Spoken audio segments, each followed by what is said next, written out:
अस्सलाम वालेकुम स्टूडेंट्स। आज एक इम्पॉर्टेंट स्ट्रक्चर डिफ़ाइन कर रहा हूँ मॉडल वर्ब, और वो है वुड बी का इस्तेमाल। इससे पहले मैं बताता चलूँ कि अगर आप मेरे दीगर वीडियो लेक्चर्स देखना चाह रहे हैं तो मेरा यूट्यूब चैनल सैयद अली रज़ा काज़मी को सब्सक्राइब करें और उसकी प्लेलिस्ट में जाकर आप बेसिक से एडवांस तक तमाम वीडियो लेक्चर देख सकते हैं।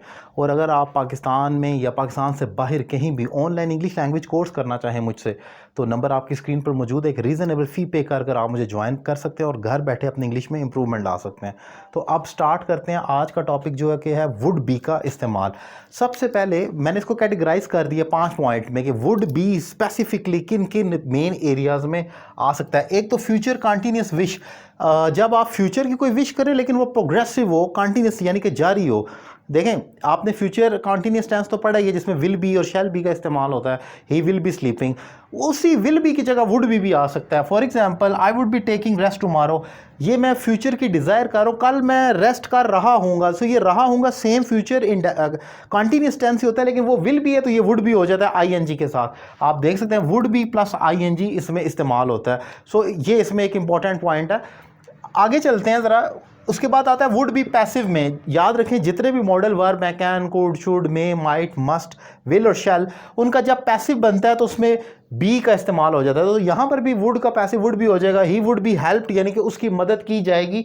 फ्यूचर डिज़ायर है और हम आने वाले टाइम की बात कर रहे हैं तो वुड बी के साथ थर्ड फॉर्म हो जाएगी। ये तमाम मॉडल वर्ब में मैं अगेन रिपीट कर रहा हूँ।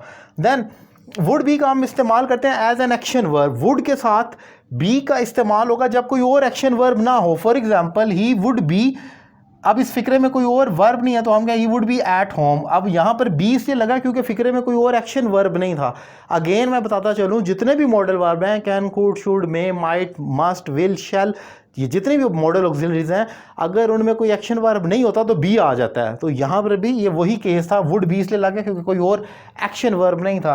देन आगे चलते हैं पास्ट हैबिट के तौर पर। आपको मालूम होना चाहिए, आपने एक स्ट्रक्चर पढ़ा होगा मेरे चैनल पर भी और यहाँ पर भी मैं डिफाइन, वुड यूज टू, ये पास्ट हैबिट को शो करता है। ही यूज टू रन फास्ट, वो तेज़ भागा करता है। सेम उसी जगह वुड का इस्तेमाल हो सकता है।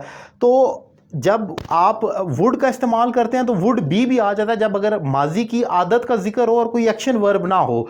फॉर एग्जाम्पल, मैंने लिखा when I was a kid, जब मैं एक बच्चा था, I would be so happy, मैं बहुत खुश रहता था या होता था, वटएवर। तो यहाँ पर ये जो वुड भी है, ये फ्यूचर की बात नहीं है, ये माजी की आदत की बात हो रही है कि मैं हुआ करता था खुश।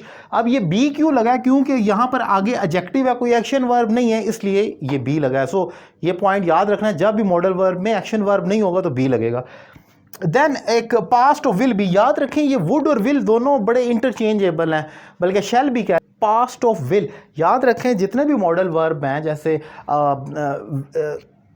आप देखते हैं शैल है, शुड है, माइट है, मस्ट है और विल है, ये तमाम इंटरचेंजेबल है। जहाँ पर विल आता है वहाँ पर आप वुड भी लगा सकते हैं। आई विल गो या I would go almost same, I might go भी हो सकता है, आई मस्ट गो भी हो सकता है, ये इंटरचेंजेबल है। लेकिन एक पॉइंट ऐसा आता है जहाँ पर कंपलसरी हो जाता है, आप वहाँ पर वुड की जगह कुछ और नहीं लगा सकते, और वो होता है जब आप पास्ट ऑफ विल को डिफाइन करते हैं। विल का पास्ट वुड होता है और ये हमेशा ऐसे ही होगा, उसमें चेंज नहीं कर सकते उस कंडीशन में। फॉर एग्जाम्पल, उसने कहा, ही सेड, अगर हमारी ये मेन क्लॉज पास्ट हो गया तो आगे यहाँ पर चॉइस नहीं बचती कि आप शेल लगा दें या विल लगा दें, फर्स्ट फॉर्म नहीं लगा सकते। तो ही वुड बी बिजी, वो मसरूफ़ होगा, या आप माइट भी कह सकते हैं। लेकिन ये इंपॉर्टेंट पॉइंट ये है कि जब रिपोर्टिंग मेन टेंस हमारा पास्ट होगा तो नेक्स्ट क्लास भी पास्ट में होना लाजमी है, सेकंड में उसमें फॉर्म आनी है हमेशा, क्योंकि ये हमारी मेन पास्ट है। लेकिन क्योंकि हमारा टॉपिक वुड का था तो मैंने वुड लगाया, अदरवाइज माइट भी इसमें आ सकता है क्योंकि वो मे का पास्ट है और विल जो है वो वुड का पास्ट है। सो ये एक जो पांचवा जो पॉइंट है वो इंटरचेंजेबल नहीं है, ये कंपलसरी है। अगर हमारी मेन क्लॉज पास्ट है तो नेक्स्ट भी पास्ट में होना लाजमी है। सो ये बेसिकली वुड बी का स्ट्रक्चर है जो मैंने डिफाइन किया। उम्मीद करता हूँ ये समझने में आपको आसानी होगी। ये मेन पॉइंट्स है 5, इनको याद कर लें तो कम से कम एक major auxiliary, modal auxiliary would को समझने में आपको बहुत ज़्यादा हेल्प हो सकती है। लेक्चर अगर आपको अच्छा लगा या आप कोई क्वेश्चन पूछना चाहें तो कमेंट बॉक्स में लाजमी अपनी राय का इजहार करें। Thank you very much.